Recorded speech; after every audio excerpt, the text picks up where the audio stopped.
What's poppin', everybody? It's Michael Alder here from CarpetExpertBlueprint.com, and in this video we are covering the top carpet padding questions that had just came in. So if you have any questions about carpet padding, we're going to cover it in this video here, and if we don't, comment below. We'll do a follow-up video just for you. So let's dive right into this. First question: what is premium carpet padding? So typically a premium carpet padding, which is just a made-up term there, is 7/16 8-pound padding with a spill block barrier and treated. So what all this means is it's a good dense padding.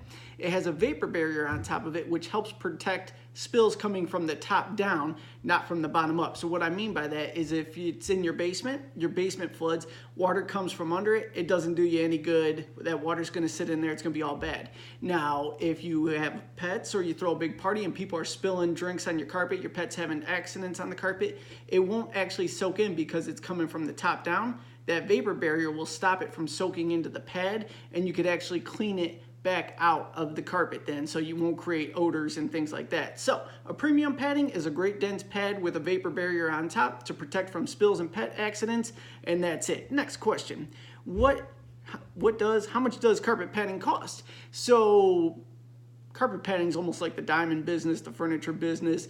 Depending upon where you go, margins can be all over the map. So here's what you should expect to pay. For a good 8-pound padding on the retail side of things, you could probably pay anywhere from $3.50 to $4 a yard retail. Wholetailing, you're probably gonna pay about $2.50 to $3.25-ish for a good 8-pound pad.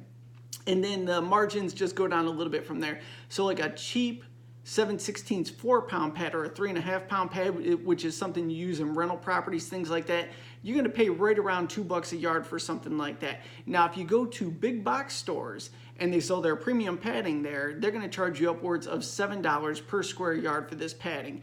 So if you're looking for a deal or you're shopping the smaller stores, a good 8-pound pad, figure under $4 a yard is what you're gonna pay for that. And if you got the hookup on it, you know, $2.50 to $3 is what you could expect to pay for it on the wholesale to retail side of things. Like I said, big box stores, they mark it up through the roof. That's where they hit their margins, but they offer great financing. So if you want to take advantage of financing, you know you're paying for it somewhere. So keep that in mind. Let's see here. Next question: what size carpet padding should I buy? It depends on what you're doing. Your personal house, let's say it's the family room, you entertain a lot, you want it to last a long time, you want quality across the board, you go for that premium padding we discussed in the first question there.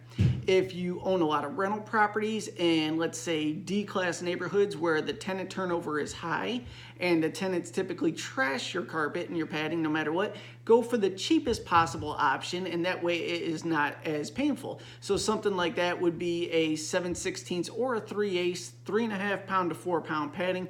Cheap as you could go because it's going to be destroyed anyway, nobody cares about it, save your money. So, and then for bedrooms, you could do the premium and go down as low as a 7/16 6-pound, which will give you plenty of cushion still on a minimal traffic area, but it just depends on what you're after at the end of the day. So the short answer: if you want to last a long time in your personal house, go for the premium. If you're an investor, go cheap as possible because we all know the end result on that. Let's see here. Who buys used carpet padding? Slum landlords, and I would say you could recycle it. There's people that'll recycle it. Typically, in any big city, there will be a recycling plant for carpet padding, and carpet stores will allow you to recycle it. Not the franchise types, but the supply houses. So for a supply house, you could bring them used carpet padding, and they'll usually give you a credit on trade that you could use for carpet blades, carpet supplies, things like that. Who else buys it? Give it to used slumlords or something like that. They might take it and reuse it in their places, but there isn't a huge market for it no matter what, however you go about it. So keep that in mind. You either recycle it just to take care of the world, or you just dump it and that's it. Which carpet padding is best? The premium carpet padding is the one that I would say is best. 7/16 8-pound pad with a spill block barrier, in my opinion, is the best pad. You could actually buy 10-pound pads and things like that. At that point, you're just spending money to spend money though. So anything above an 8-pound pad, I think is kind of ridiculous, but do you. If you want to go for a 10-pound, spend that money. Can you double carpet padding? Yes and no. doubling carpet padding on top of carpet padding is the most amazing feeling in the world when you walk across. It feels great, so much cushion, everything's good. The problem with this is it actually breaks down your carpet faster. Now, if you don't care about that, go for it. Walk on that cloud. But just know, if you do have your installer do it, it will break down faster. You will get bubbles faster. So expect to replace your carpet within 4 to 5 years. But like I said, it does feel amazing walking on that double pad. So if you're all about spending money and like that, go for it. Do it up. Can carpet padding be replaced? Absolutely it can. And I think this was probably in question to like a flood type scenario or something like that. So if, let's say your basement floods and the carpet's still in good shape, but you have all the padding soaked under it, you can remove the padding, get the blower fans on the carpet to save the carpet, get that nice and dry, and once it's dry, you could reinstall new padding under your carpet and then have a reputable steam cleaning company come in, clean your carpet, reinstall it, you're good to go then. So yeah, absolutely carpet padding can be replaced. Next question, we rolled right into this one. Can carpet padding be saved after a flood? I would not. Now, technically, you can dry out carpet padding and reuse it, but it almost always holds a musty smell just because of the thickness of it. I would say just scrap it and replace it. So I would not recommend saving existing pad after a flood.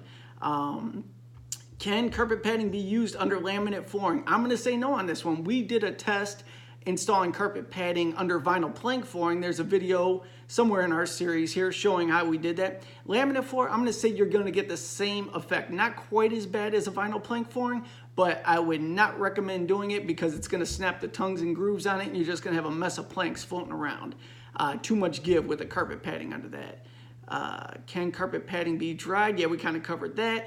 Absolutely, it could be tried, but I wouldn't keep it. I would just scrap it and install new carpet padding. Can carpet padding be used as insulation? Yeah, it could be used as insulation. I've never seen it done, but I don't see why not. Chop it up, put it in the walls if you wanted to. Yeah, I think that would work fine as an insulation. And the last question, can carpet padding be reused? That popped up like 5 times. That's weird that that's still in there. No, don't reuse your carpet padding. You know, it's like, you know, if you're doing slum rental properties or something like that and people are just trashing it, maybe you could use an old carpet padding in there just to put something soft on the floor. But at the end of the day, carpet padding gets crazy nasty, so I would not recommend reusing it in any way, shape, or form.